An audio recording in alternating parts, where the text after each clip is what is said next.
International talks on the Syrian crisis are to resume within 2 weeks after a first round in Vienna last Friday. The United Nations is brokering the talks as leaders from the United States, Russia, Saudi Arabia and several other countries, including, for the first time, Iran, try to find an end to the bloodshed.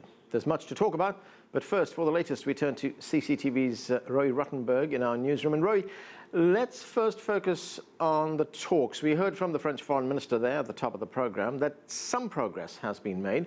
What can you tell us about that and the challenges that remain?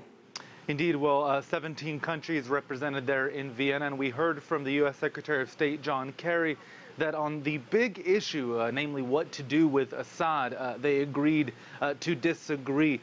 We know that the Western countries, the U.S.-led coalition there, if you will, wants to see him removed from power. They think that will help end the Syrian conflict as well as allow them to better defeat Islamic State, ISIL fighters there.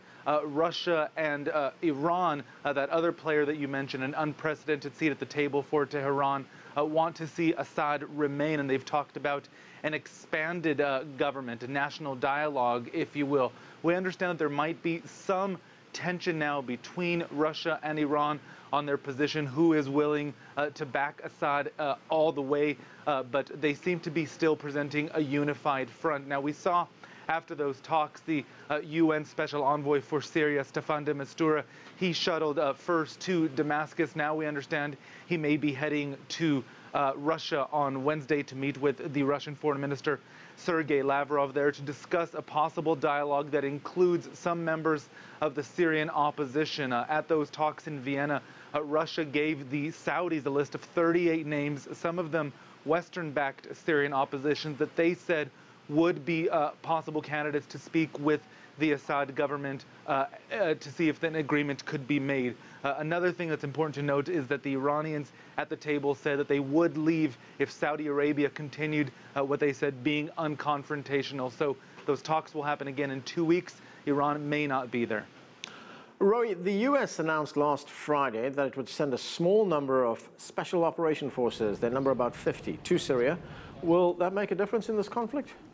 You know, it's really unclear. The U.S. Reversing a previous position, saying that they won't send combat troops in, saying that this is actually a shift in the policy, not necessarily a change. But remember that Syria is already very crowded. You've got government-held territory, ISIL-held territory, rebel-held areas, and the Kurdish areas there in the north. We understand that the U.S. will go into support and train a group of YPG Kurdish fighters and also Sunni Arab rebels in a Syrian Democratic Alliance. That's what it's being called, to possibly head south in a military campaign on Raqqa, the ISIL stronghold. Whether that will work remains to be seen on what type of reinforcement and success they'll actually be able to achieve on the ground.